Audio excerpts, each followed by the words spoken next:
Hi, it's Chelsea. Before we start today's episode, I wanted to remind our listeners that Quiet Connection is now on Patreon. If you'd like to support our mission to spread awareness about postpartum mental health and help us continue making content, please consider joining our Patreon account, where you can expect things like ad-free listening, bonus episodes, and goodies in the mail once a month. Thanks so much, and I hope you enjoy today's episode. Hi, welcome to Quiet Connection, a podcast dedicated to ending the stigma around postpartum mental health. I'm Chelsea. Today, I'm chatting with Kailey, who bravely opens up about her profoundly isolating journey through miscarriage and medical trauma while living in Hawaii, separated from her loved ones and support system. Let's hear from Kailey. Hello. Today I am here with Kailey. Hi, Kailey. How are you? Hi, Chelsea. I'm doing good. Thank you. How are you? I'm good. I'm so happy to have you on the show with us today. We met through, this is another Kinder Music mom. We're giving props to Kinder Music for creating community. But yeah, I met Kailey through Kinder Music and your little girl who just turned 1. Yes, my daughter Halia, she just turned 1 a couple of days ago. And I met Chelsea through Kinder Music. We had an amazing group, that class. A lot of good moms and friends that came out of that. Yeah, that, and I feel like I'm already like diving right in, but like that was such an important step for a lot of us in that class. We found out, like, just joining that class and being around other moms and being around other kids, like, was super helpful. It was for me. I remember Lilac from a previous episode and Rebecca, like, just talking about how nice it was to be able to connect with other moms. Yeah, totally. And just everyone was really open. And then you're hearing, oh, I'm struggling with a similar thing. And, you know, finding some comedy in it too. Yeah. Was like very relieving and felt really good. Yeah. Well, like I said, I'm excited that you decided to do an episode, and I'll start with how I start all my episodes. Could you just tell us a little bit about yourself and who you were before you were Halia's mom? Yes, so my name is Kailey. I am a mom now to a 1-year-old. A little bit about myself. That's always kind of like a tough question. I don't know where to start. I went to UVM. That's how I kind of like fell in love with Vermont and knew that I wanted to settle down here. I studied exercise in college, so I've always been really passionate about health and wellness, nutrition. That's definitely been challenging to navigate, you know, through pregnancy and becoming a mom and body changes and all of that. But maybe we'll get into that a little later. I just got married over Labor Day weekend to... Really? Yes. Congratulations! Thank you. So, yeah, I just got married to Sean, who's now my husband. He's Halia's dad. We met when I moved back to Vermont, like right at the start of the pandemic in 2020. And so before I met Sean, I was previously married. I got married very, very young to a guy in the military. So I had traveled kind of all over with him, Virginia, Seattle, Hawaii, before moving back to Vermont and meeting Sean and becoming a mom. Wow, you were all over the place. Yes, and it was a good experience. And every time we went somewhere new, I was like, nope, Vermont is definitely where I want to be. As awesome as this is, Vermont is better. So I love it here. I'm not going to disagree with you. It's nice to get away for a little bit, but I like our little bubble up here. Totally. I love it here. So did you grow up in New England? So I grew up in Massachusetts, just outside of Boston. Okay. And then came to UVM for college and just loved it here. Yeah. A lot of people do that. They come either UVM's obviously our big our big university, but a lot of people come for college and then they just don't leave. And Exactly. that's cool because it's great here. Yeah. What sort of things filled your cup? What were some of the things you were passionate about? Exercise, Yes. and nutrition. What sort of other things did you do to sort of like recharge?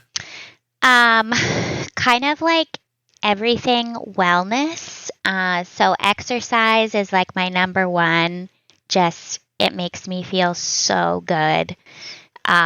Nutrition, trying new recipes, like reading nutrition books, and then meditation. I've been very into probably like since college. Reading, skincare, just kind of like everything wellness is what makes me feel good. That's awesome. And you got to you sort of focused your studies on that. So that's really cool. Yeah. And sometimes I regret what I studied in college because it hasn't necessarily amounted to this fabulous career. A lot of us feel that way. Yes, but at the same time, like the knowledge I have from it, I think is, it's practical in everyday life. So I try to look at it that way. Yeah. Yeah. That's a lot of us are in the same boat. College was more for the experience than for the career. Exactly. A very expensive experience. Right. But did you always picture yourself having kids? Yes. I've always wanted to be a mom, but I would say I'm not exactly sure why I had that feeling or where that feeling came from, because I've always been very awkward around other people's children. And like nieces and nephews, like I was weird and awkward and didn't know how to connect with kids and like couldn't be goofy. But I always had this like internal drive to be a mom. And now that I am a mom, it's a lot easier to like come out of my shell with other kids. So, yeah, I'm just trying to grow in that area.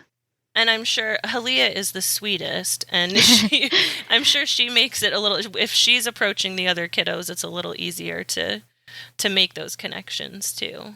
Yeah, totally. But yeah, maybe it was a confidence thing. Like I've always been quiet and always like a little self-conscious in my skin. So now that I'm a mom, I'm just trying to like break down those barriers and like reach out to people and set an example for Halia. So what did the journey into motherhood look like for you? So the journey to motherhood started for me about 4 years ago. Okay. I would actually say it was even before that, maybe 5-6 years ago. I was actively trying to have a baby with my then husband. I had been diagnosed with fibroids, which are very common. The doctors were concerned because I was on the younger side and my fibroids were very large. But they didn't want to remove them until we tried to have a baby because they didn't want to cause more damage to my uterus. So eventually it had been like a year and a half. We get pregnant and everything's great. And this was like early June 2019. I ended up having a miscarriage. I was like 13 weeks along. Oh man. And like it was really hard. It was really sad. I grieved it, but I was okay. There were some other things going on in my life, which is kind of like a whole nother story. So there was a lot going on. It wasn't really the best time to have a baby. So there were ways that I was like, okay, like it just wasn't meant to be. But I was happy that I was able to successfully get pregnant. So I tried to focus on that. And so I went to the ER in the middle of the night. I had like severe pain.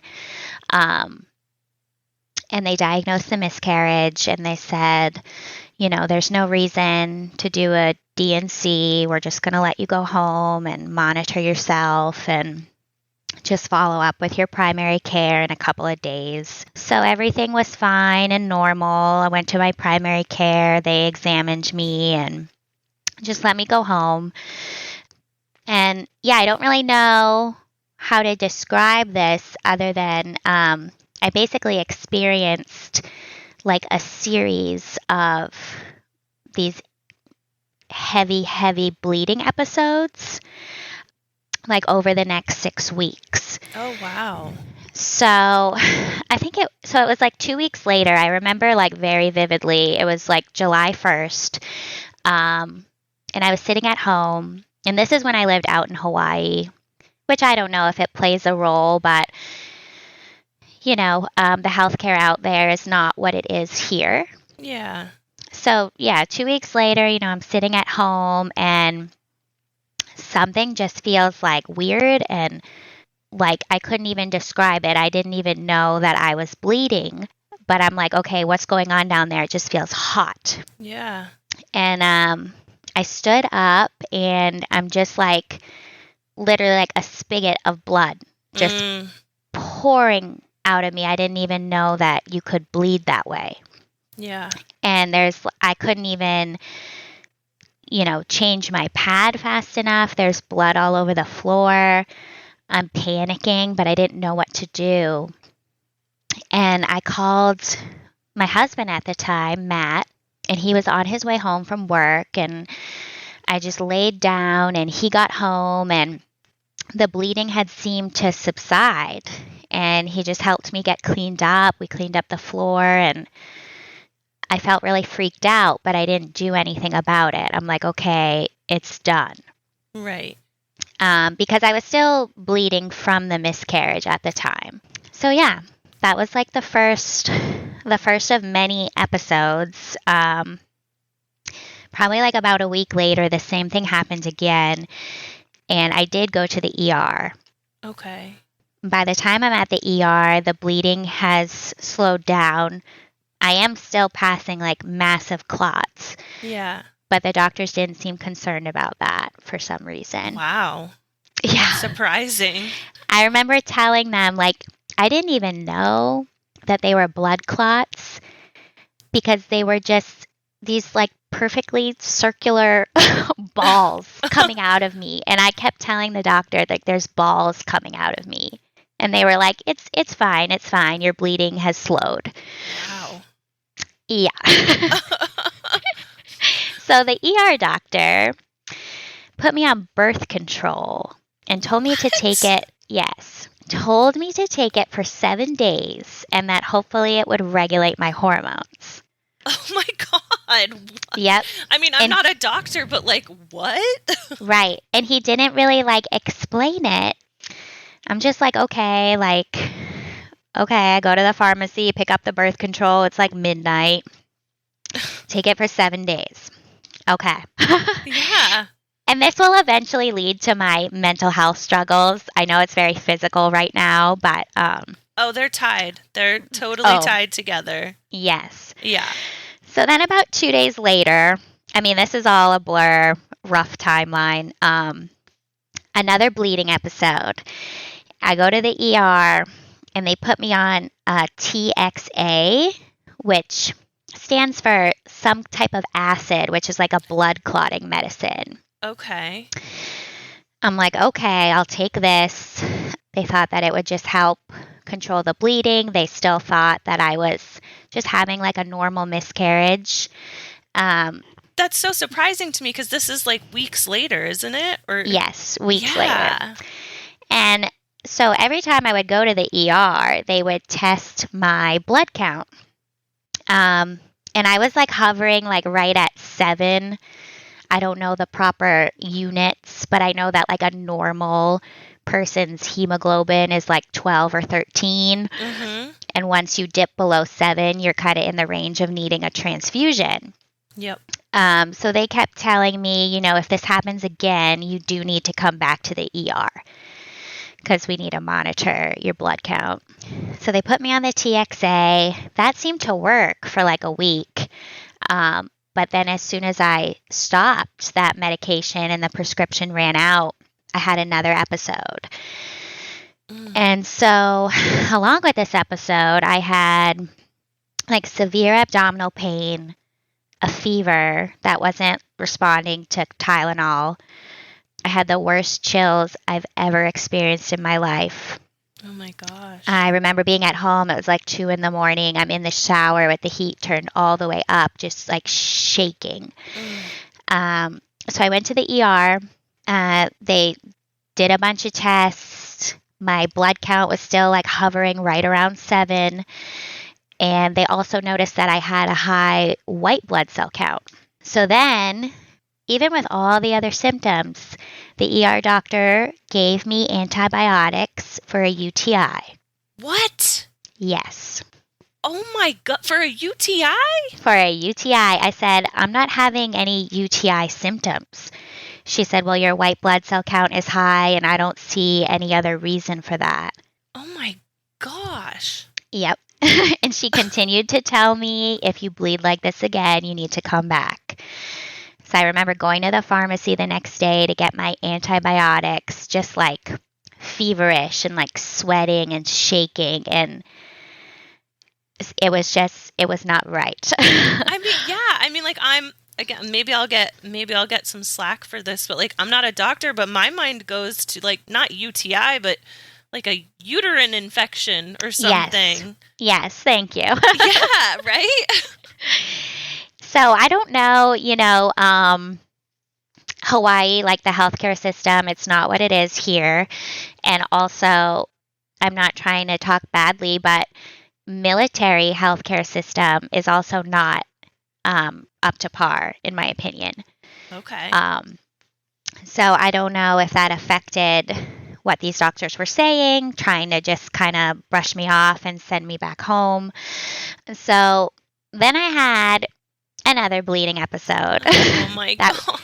That was very, very bad. I was eating dinner and like literally just pouring out blood onto the floor. And that night, I really thought like I am dying. Yeah. Like I am bleeding out. And it was faster to have Matt drive us to the hospital than it was to call 911. And I remember being in the car, like reclined, just like, I'm dying. I'm going to die. And when I got to the ER, the bleeding had slowed down. They are then now proposing that it's because of my fibroids and that my fibroids are shrinking back down after being pregnant. And like I really resonated with your episode because I kept asking the doctors, like, can you please just tell me I'm not going to die? Yeah. Can you please just tell me that this is not going to happen again? And nobody could tell me that. No. It was just terrifying. I was like, then don't send me home. Right? Yeah. Yeah. And I started to become so anxious, just constantly panicking, like waiting for the next bleeding episode. I was afraid to be home, like without a mode of transportation. There was one episode that I did call 911 and the ambulance took me to the ER. I was terrified to be far from the hospital. There was one night, it was like 2 a.m. and I woke up just panicking and nothing was wrong in the moment, but I went to the ER and I just wanted to be there and just get some sleep because that's like the only place I felt safe. Yeah. Yeah. Oh, I can totally relate to that. And I remember there were days where I wasn't working at the time, and there were days where I would go to the hospital early in the morning and I would just hang out there all day. I had my laptop, I had some snacks, but it was the one place that I felt like, okay, if this happens again, they can help me. Yeah. And it's really like, that's obviously not healthy. But that's like the type of anxiety that I was experiencing, where I even thought, like, I'm just going to sleep in my car in the hospital parking lot because Oh I my was gosh. terrified. So then it happened again. Oh, Kailey. I mean, I don't even know how many times. And this is the final time, but they basically proposed, okay, it's not your fibroids, maybe you have a polyp that's causing bleeding. So they had me same day get like a very painful imaging test done of my uterus, where they kind of like, you're awake and they I think they dilate your cervix and inject like dye into your uterus and take pictures. And they didn't necessarily see anything. And I went back to the clinic, the OB clinic, that very same day. And this doctor that I had seen a couple of times, I kid you not, she told me that I was emotional. Oh my God. Like, I'm not even kidding. It's from a movie. She said, you've just had a miscarriage, you're emotional. Because I'm panicking to her. I'm like, something's wrong. Something needs to be done. This isn't going to stop. Yeah. I'm scared I'm going to die. And she wasn't going to do anything. And so I said, then you know what? You need to like prescribe me some anti-anxiety meds because I'm losing my mind. Yeah. And so she prescribed me like one Ativan. Oh, Ativan. One Yeah. that I went and I picked up at the pharmacy and I just took it. And then I immediately went to patient services at the military hospital and I made a formal complaint. Oh, good for you. Yeah. When she called me emotional, I was like, no. When you said that, I literally, so for listeners, we can't see each other right now. I like shot up in my chair. I got in like defense mode. It made me so mad. Yes. And like, yes, I'm emotional, but like there's something physically going on. Yes. So the very next day, the head of OB at this military hospital called me and said, we'll get you in for a D&C. Okay. And I cried tears of joy. Ugh. Like it's what I had been just begging them to do. Like just do a D&C. Just put an end to this. Yeah. And it was still thought that I had some type of polyp that was causing this bleeding. So I woke up from the D&C and the surgeon was there just telling me how everything went. And I said, okay, so like where was the polyp? Was it just one polyp? And she just looked at me and she said, no, you didn't have a polyp. You had retained products of conception. Oh, Kailey. Yeah. And like, I mean, it had been, this is now the end of July. I miscarried 6 weeks ago. Oh my God. And I just like, I didn't even say anything to her. I think I was like so stunned because I had every symptom in the book of that. Yeah. Every single symptom. And my body was like profusely bleeding and having these episodes trying to expel the pregnancy. You know, and I had all the infection signs, the white blood cell count, the fever, the chills, the pain. Yeah. And I didn't like get an apology or like any type of, I don't know what I was looking for, but just some type of like acknowledgement that this was not adequate health care. Yeah. So then, you know, everything's done, but I had been in like fight or flight for 6 weeks. Yeah. So I'm left with like just this crippling anxiety and panic attacks. You know, it was like 6 weeks of thinking I was going to die. I can't. Yeah, I was going to say, I can't imagine. I mean, I know what that feels like. Yes. And I mean, I never got an apology or anything. Mm-hmm. I never sought one. And for whatever it's worth, like I don't know. I cannot fathom being disregarded in the way that you were for as long as you were. Mm-hmm. Like, I'm just so thankful that you survived that. That's insane. Yeah, it was terrifying. And like, when I I don't even know how to describe it to people. Like, does it count as, can I describe it as a hemorrhage? Because, like, my bleeding always controlled itself, and, like, that's why they didn't treat me. And, I don't even really know how to describe it. I just say these, like, bleeding episodes. Well, to me, you just had like multiple hemorrhages. Not you just. Yeah.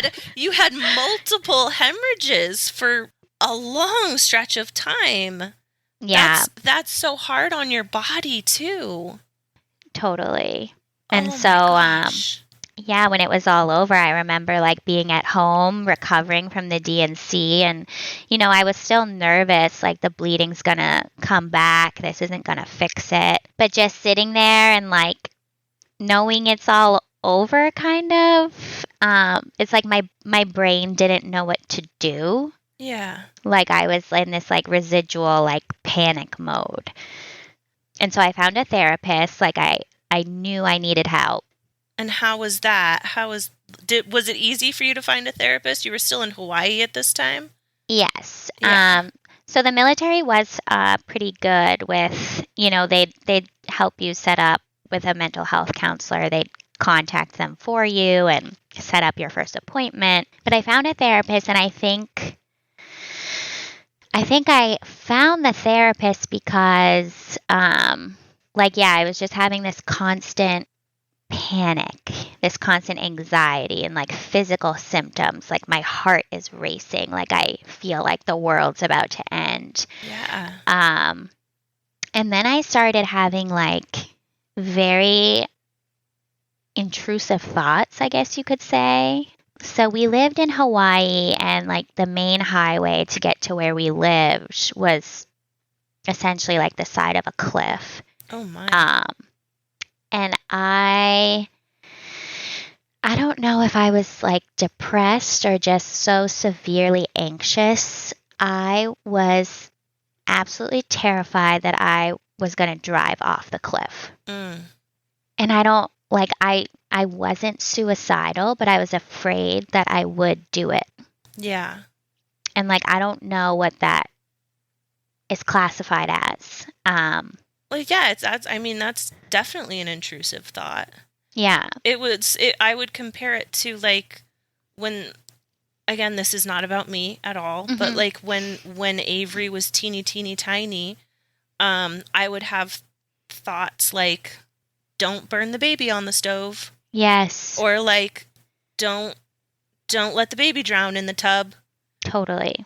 And for you, it's like, don't drive off the cliff. Mm-hmm. Right? Like, you're not like, I'm going to do these things, but it's like, hey, just let me bug you a little bit and have you worry about it. Yeah. And it was so like I would have like panic attacks when driving. Like I didn't like trust myself to not do it. Yeah. And so this was like the main highway to get to where we lived. I would just avoid it at all costs and, drive for like an hour and a half if I needed to go somewhere just to take the back roads. Like it was definitely impacting my life. Yeah. So I sought a therapist about it. She kind of reassured me. I don't know. I guess she was helpful just talking about everything that had happened. But she just kind of reassured me, like, you're not going to drive off the cliff, basically, is all I remember. So, no, Kailey, you're not going to drive off the cliff. That's helpful. So, yeah, it wasn't necessarily helpful. And I think it got to a point where I realized, like, I really need medication. It's hard to describe even how I was feeling, but I can still feel it. Yeah. Just that like deep-rooted anxiety of just, I don't know, feeling like the world was ending, feeling like I was dying, feeling like I was gonna do something crazy. Yeah. I'm wondering, I saw a comparison, a person posted a video, and I'm wondering if it'll resonate with you. He explained anxiety, and not like generalized anxiety, like the anxiety that you're describing and the anxiety that a lot of us go through with postpartum anxiety, as that feeling that you get right before you're about to fall, but constantly.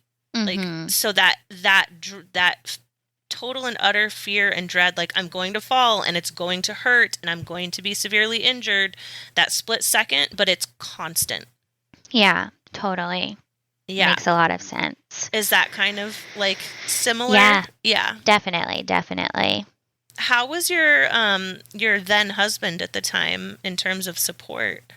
Well, this is a whole other.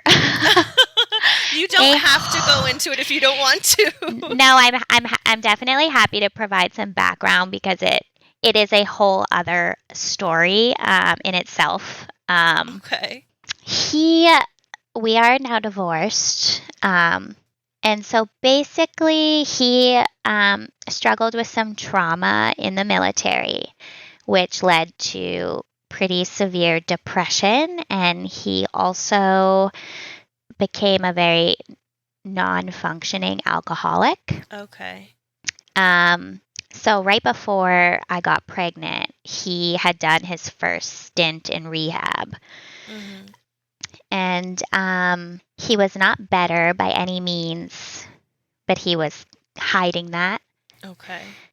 And, I was pregnant. I thought everything was dandy. He's better. This is great. And I was still pregnant when he kind of like went off the rails and said, I can't be a dad. Oh my gosh. I can't be married. I can't have responsibility or duty to anybody. I don't want this house. I don't want that ever. I want to like live alone in the woods. Whoa. Like he had a complete mental breakdown. Wasn't showing up for duty. Was like drinking at 6 a.m. There was a couple of times we had to call the cops to the house. Oh my gosh. And he ended up being like placed in a psychiatric ward. He was like severely suicidal. And at the time, I scheduled my abortion. My abortion was scheduled for like 5 days before I miscarried. Oh my gosh. And as much as I like wanted the baby and originally was like, nope, like I'm going to raise this baby on my own. Like I'm going to get through it. My parents were both single parents growing up, and they said, you really need to think about that and if that's like the best decision for you. Mm-hmm. And yeah, I kind of had the realization one night, like in the middle of the night, like, this is not the best thing for me. And like, I have the chance to kind of start over. I'm 26. Yeah. And I decided to schedule the abortion as hard as it was. And before I miscarried, I like was hoping I would just miscarry so I didn't have to deal with the abortion and like the emotional pain of that. Mm-hmm. So essentially, Matt and I were still living together when all this was going down, but I grieved the miscarriage by myself. Oh. He was not there emotionally, and I think I was still struggling with bleeding when he was in the psychiatric ward. So I was alone for most of it. Yeah. Oh my gosh. So it's a whole other whole other thing that kind of like compounds the trauma of it all. Yeah. And you're in Hawaii, you're not around your family. Yep. I mean, I don't know what the friend situation looked like, but I'm assuming like you didn't have a community behind you. Totally. We had just gone there maybe like 3 months prior. And so I had some neighbors who were nice, like a group of girls lived there. They were all nurses. And I stayed there a couple of nights when Matt was, where I just didn't feel safe around him. Mm-hmm. Yeah. And I remember when I started miscarrying, like I was bleeding before I experienced like really severe pain. I was actually at the neighbor's house, and it was like the middle of the night, and I was in their guest room, and I had my dog with me, and we like got down on the floor because I didn't want to stain their sheets or anything. My gosh. And I didn't have like access to pads because I didn't feel safe to go home. Yeah. And yeah, I remember calling my stepmom that morning, and we just like cried on the phone together. She was just like, "You don't even feel like you can go home and get a pad?" And I was like, "No, I really don't want to." So, yeah. So, yeah. It's a lot. It is a lot. It is a lot. And the fact that the anxiety stemmed from that, like, holy, how could it not have? What a traumatic, like, wholly traumatic experience for you. Totally. Yeah. Just like this couple months of like complete like fight or flight, and like not knowing like, am I gonna die, but also not knowing like what's gonna happen like with my entire life. Yeah. Wow. How did you come out the other side of that? Well, that actually like leads into another like important aspect of my like postpartum mental health journey. Is I was still living in Hawaii, but I started like literally the only way. Well, I was on meds at the time, which were very helpful. I still am on medication.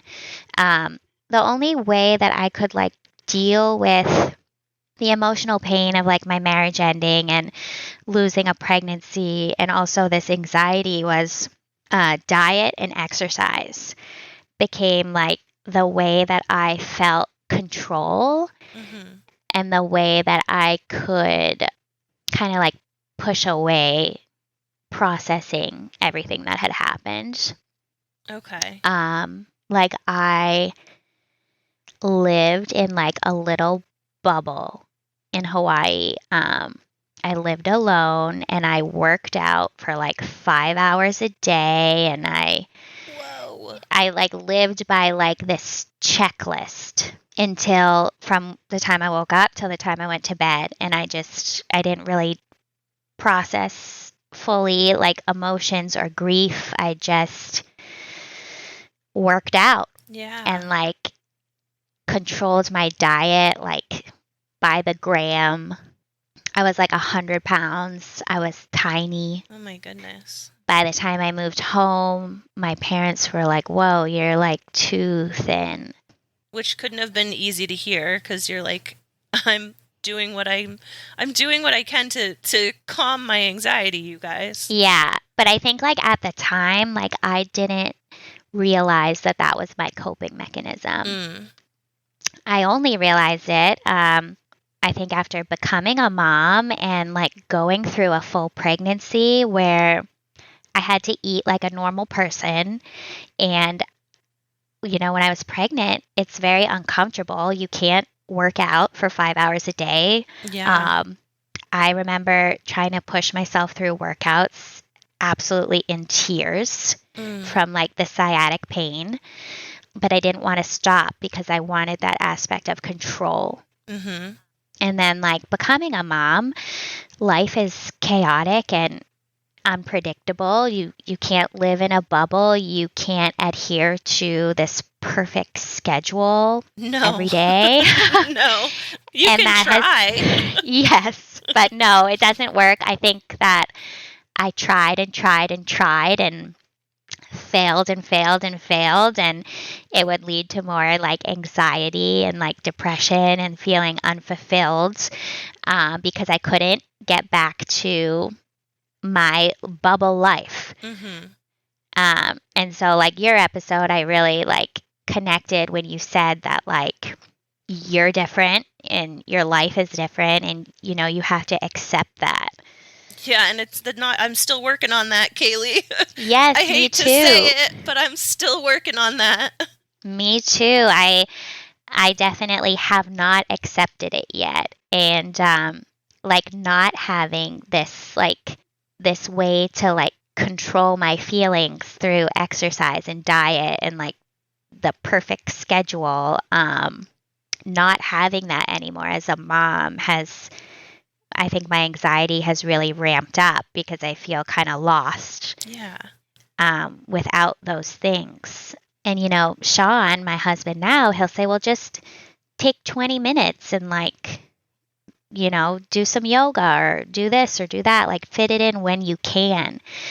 But like to me and to my mind, and I don't know if it's like OCD or just controlling the anxiety, like that's not good enough. Like I need to work out for like an hour at 5 every day and like have my regimen.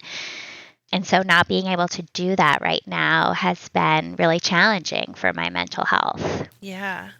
But I also know that's not necessarily like a healthy coping mechanism, and that, dealing with the trauma of what I've been through before, like in an appropriate way, is kind of like the way to move past it. Yeah. I think that a lot of parents and birthing people especially seek control just as a norm, but this goes like beyond that. Like I 100% can relate to what you're saying. Like my OCD and my anxiety manifested in like I had to control, it wasn't my life, but like every aspect of Avery's day. Like I needed to make sure that we were feeding her at the exact same times and at the exact same increments, and like and I needed to put her down for, I still kind of do this, but like she needs to go down for a nap at a certain time so that she can wake up at a certain time so that we can do this at a certain time and then we can do that at a certain, like everything is a timetable, and when it gets disrupted I really struggle with that. And like what you were saying with like, nope, 20 minutes isn't enough. My coping mechanisms are the exact opposite of yours. Okay. Because I couldn't, one of my symptoms was that I would get so physically ill and nauseous, I couldn't eat. So when I wasn't nauseous, I would eat whatever I was craving because I was like, I need the calories because I had lost so much weight. Well, that has sort of carried over. And I still do that. So like it's reminding me of a conversation I just had with my partner 2 nights ago. I was like, I really want dessert, but we don't have enough ice cream for a full serving. And he's like, so just eat what we have. Like, just have a little bit. And I'm like, that's not enough. Yes. Yeah, I'm like, that's not enough. And he's like, Chels, like, if you want the ice cream, eat the ice cream that we have. I'm like, no, because then I won't be satisfied. And then I'll just be thinking about it and I'll want more. But it sounds like it's the same thing with exercise. Like, no, 20 minutes isn't enough. I'll finish the 20 minutes and then I'll be mad because I want more. Yeah. So then I just won't do it at all. Yes. And that negatively impacts like my sense of self. Yes. Because that's always something that's made me feel good. And now I avoid it because I know it can't be perfect. Yes. Yes. And I'm kind of like the same way, like with my diet too. Like if it can't be perfect, I'll just go the extreme opposite and like have a piece of cake for breakfast and like eat whatever I want and just like not care, because what's the point of being healthy if it can't be perfect? Yep. So I totally get that about the ice cream. Like I need a full pint. Yeah, like I'm like, no, it's only gonna be like, it's gonna be like a scoop, and I'm like, that's not enough. Yes. Yes. It's well, and it's, I think, again, I'm not a mental health professional, but like we're trying to exhibit control because we've had such a lack of control. Yes, Yeah. 100%. And then like, recovering from pregnancy and like any trauma that happened postpartum, when you have now an infant, it's like, where else are you going to find that control and like that sense of like grounding? Yeah. It's just a difficult balance. Absolutely. I want to explore, I want to try to find the glimmers for you. I want to try to help you find the glimmers. But like, I also want to honor this journey for you is so heavy. And I mean, where do you feel like you fall in that journey right now? Like how do you feel like you are coping now that Halia is one. We haven't even talked about that. We haven't even talked about like Halia coming into the world. Like, why don't we talk about that? Let's talk about how Halia came into the world. I mean, after going through what you went through, how did you meet your now husband, and how did that evolve? Yeah, so, well, after going what I went through, I always, honored the pregnancy that I lost on like the date of my miscarriage. I like planted a plant every year and just tried to like honor myself and what I went through and like look forward to becoming a mom one day. Yeah. So I met Sean kind of like right when I moved back to Vermont, early 2020. We met online. I was having a lot of fun, like not in a bad way, but I was really enjoying like not in like a promiscuous way, but I was having fun like dating.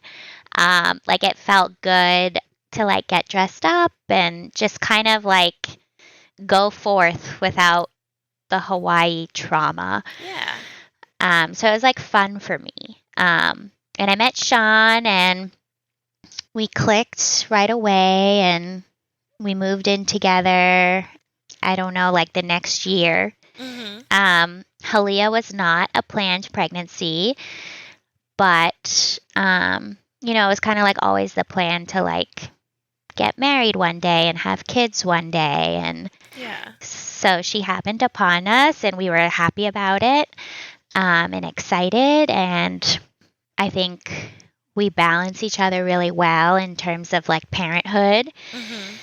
Did getting pregnant invoke any old anxieties, or were you really were you able to be happy in the pregnancy?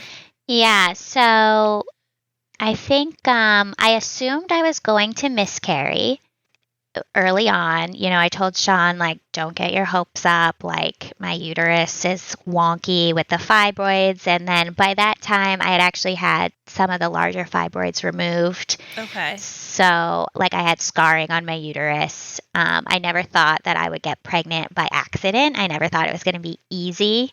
Yeah.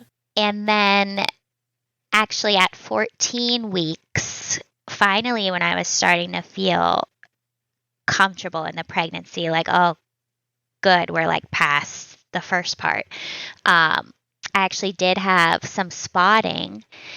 And looking back on it, it was really just spotting. Mm-hmm. But in the moment, like, it brought everything back from my like prior issues with bleeding. Mm-hmm.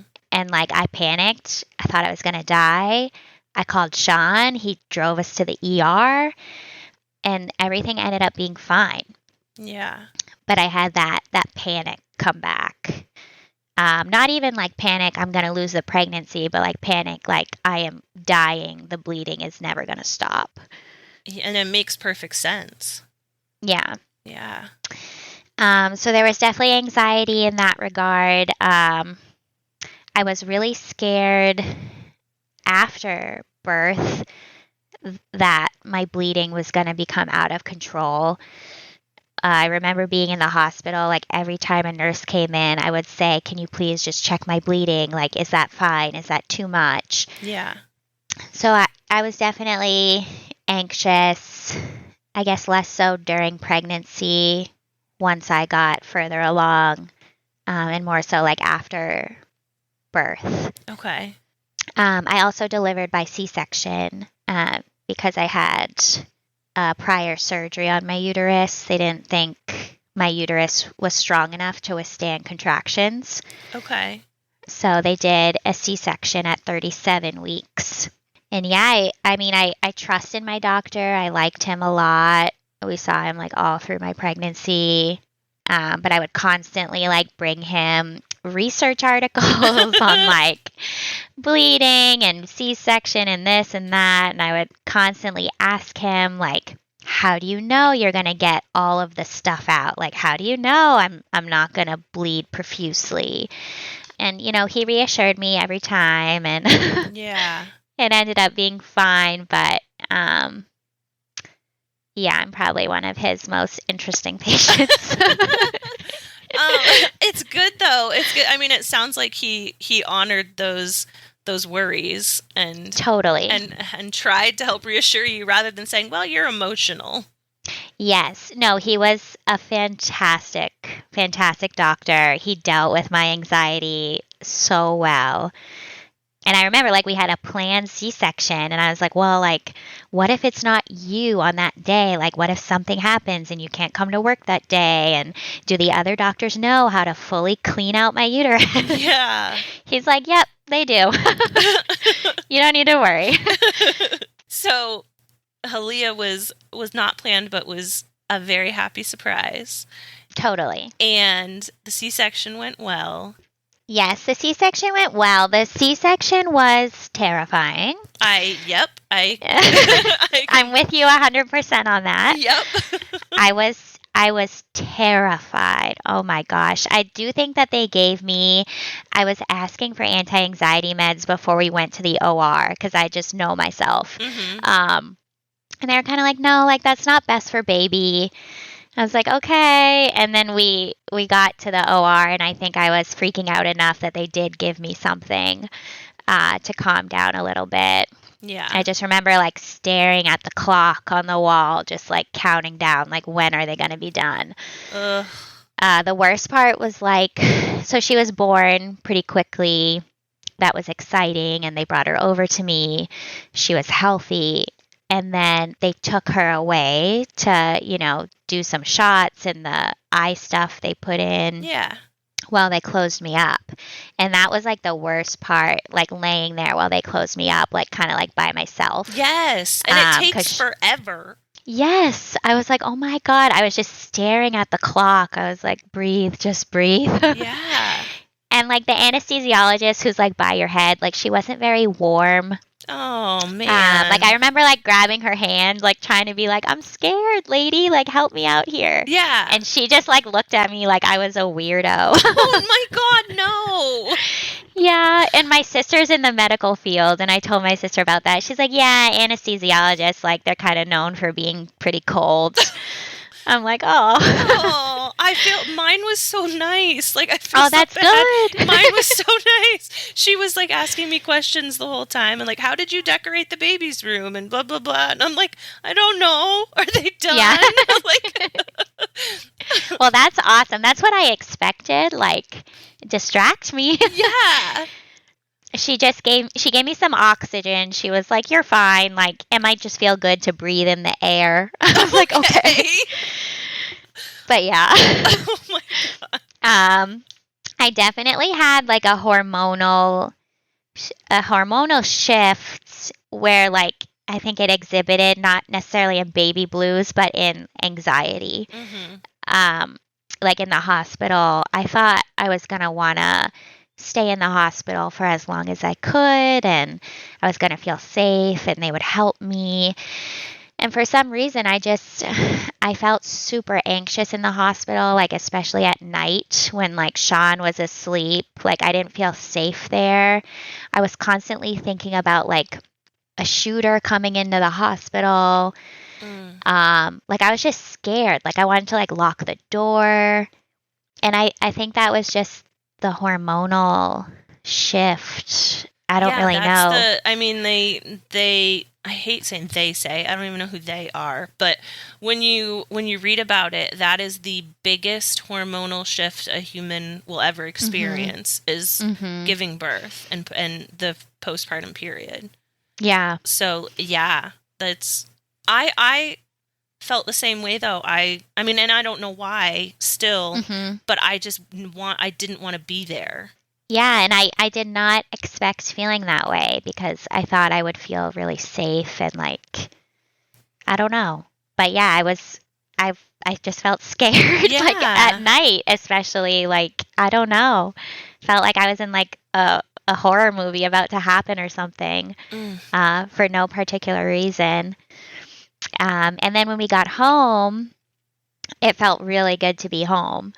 And so my mom, we have a very, this kind of like a change in topic, but we have a very challenging relationship. My mom had very severe postpartum depression after I was born, Okay. to the point that like we did not bond or really even interact my first couple years of life until she eventually left and I was completely raised by my dad. Oh, wow.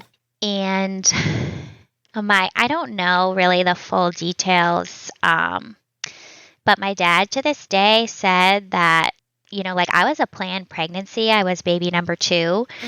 I was planned. They were happy. And he describes it as like the moment I was delivered out of my mom, she changed. And she never really recovered.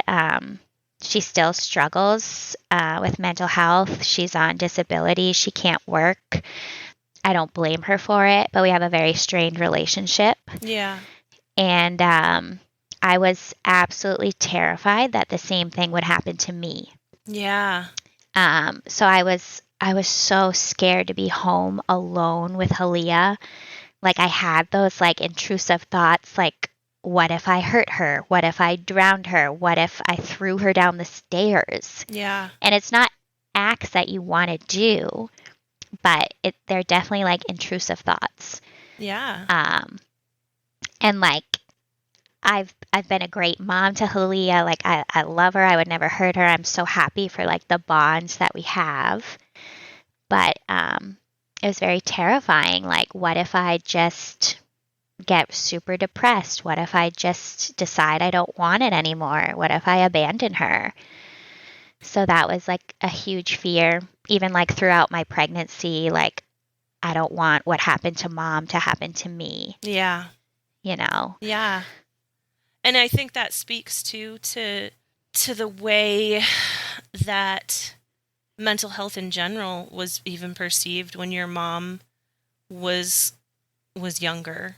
And it sucks to hear that she's still struggling too, because I don't know her whole story, and it's awesome that you can sort of say like, yep, I don't blame myself for that. Like my mom had something going on. But I wonder too, like, because they say postpartum, well, you're always, after you have a baby, you're always in the postpartum period, just for the rest of your life. But but postpartum mental health disorders, they're totally treatable and you can recover from them. But if they go untreated, they can continue. Yes. So I wonder if she would have been able to receive support earlier on, if it would be different. And I mean, there's no sense in sort of like dwelling on that now, but it just it makes me sad because it's still the state of the mental health system, and especially the postpartum mental health system, is not great. But then it was like non-existent. Totally. And my dad, he told me just a few weeks ago, like I don't know a lot of details about that time in life, but he told me, he said the first doctor we saw was not great. And he said maybe like it could have been different. Yeah. And my dad, he was totally like he said to me, like, I knew that your mom was sick. I knew that she couldn't control it. I knew that she was trying. Like he was very aware of the mental health disorder. Yeah. It totally makes sense that you would worry about that. I don't know if I said it in my episode or not, but my oldest, who's about to be 8, she has an anxiety disorder. And she has straight up told me, she's like, Mommy, I don't want to be like you. Like, but not like that though, because she's the sweetest, most empathetic, kindest person in my life that I've ever met. But when she found out she had an anxiety disorder, she goes, Mommy, you have an anxiety disorder. And I'm like, yeah, I do. And she goes, Mommy, I don't want to be like you like that. Yeah. And And that's real. And I had to separate myself from that because Mm-hmm. I don't want her to be like that either. Totally. You know? So it makes Totally. perfect sense. And it sounds like you are doing really well. I mean, with Halia, like you did not have trouble bonding with her. Right. Yeah. Yes. I feel very fortunate for that. Like even throughout my pregnancy, my mom, and we don't have a close relationship, she would reach out to me and say, like, make sure you tell your doctor that, like, this happened to me, like, you're at risk for this. And I didn't know how to take it because it made me, like, really anxious. Yeah. And, like, I was like, I don't want to be consumed with this, that it's going to happen to me. Yeah. I mean, and maybe that was her way of kind of like mothering you a little bit. Mm-hmm. Yeah, I mean, she tries. Yeah. She's not, it's just we don't have a relationship. Yeah. And even now, my dad, as much as he understood her mental illness, when he sees me with Halia, he'll make comments that he'll say, "Oh, it's so nice, all the stuff you do for Halia, like you're nothing like your mother." Which, like, I don't know how to take because, like, she has a mental health disorder. Like, it's not her fault. Right. Yeah. So it's just a weird thing. Like, he'll make some comments that I don't really understand. Yeah. I mean, from an outsider's perspective, it sounds like he's probably just thankful that you're not having to deal with those same things. But yeah, I don't know how I would take that either. Like, yeah. It's very odd. Yeah, for sure. And people don't know always how, like, their words come across or how people take them. But yeah, it's just weird. He makes comments like that a lot. Huh. Through all of this and through everything that you've been through, what are some of your favorite parts about being Halia's mom? Number one is when I make her laugh. Number one, that always just, like, I have these moments when she giggles that it's like, yes, like, this is worth it. This is like the full circle moment. Yeah. I love just, like, taking care of her and showing her things and, like, letting her explore, watching her learn. And pretty much all of it. I love, like, making food for her. Yeah, that must be a cool thing, right? That's a way to sort of tie in your health and wellness passion. Totally. Yeah, that's a really cool way to connect that. Yeah, and I used to be like, oh, she can't have this, she can't have that, she can't have this, and that's kind of ridiculous. So now I'm just trying to be, like, really open and flexible, like, try all the foods you want. Like, I don't want my, like, issues with, like, diet and exercise to get pushed onto her. You just love Halia. She's so sweet. She's so sweet. And she obviously, I only see you guys at Kinder Music, but like, the two of you seem very similar. Like, she's got this adorable little, like, shy smile. And the two of you are you're so connected. Like, Avery is trying to get out of my lap the whole class, and Halia is just like, no, I got my mama. Like,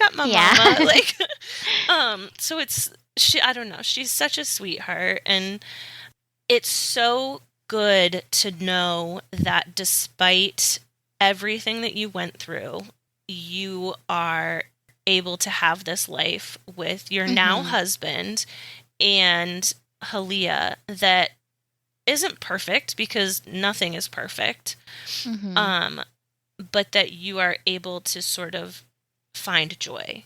Totally. Yeah, I'm very, very, very grateful for, like, how my life has ended up and that I'm a mom now, and it's what I've always wanted, and it's not always easy, and, like, I still struggle with my anxiety, but, like, I wouldn't want to be anywhere else.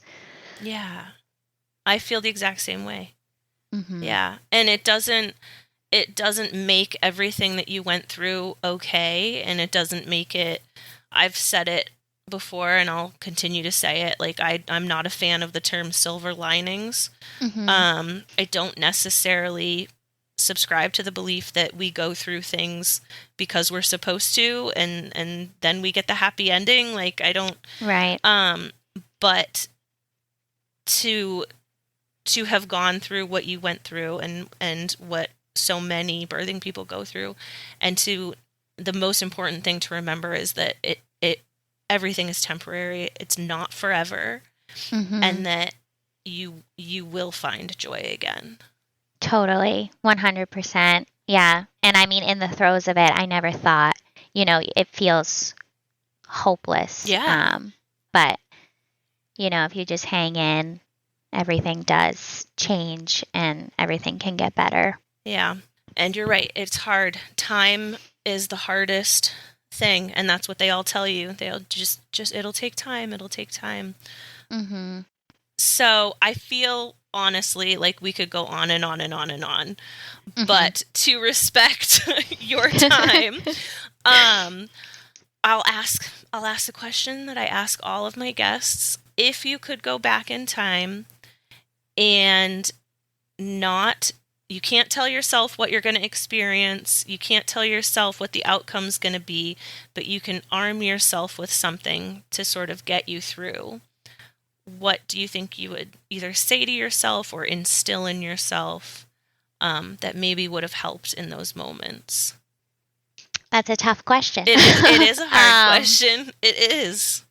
Like, I want to say, like, you don't have to be perfect, just in the way that I've like tried to control my anxiety.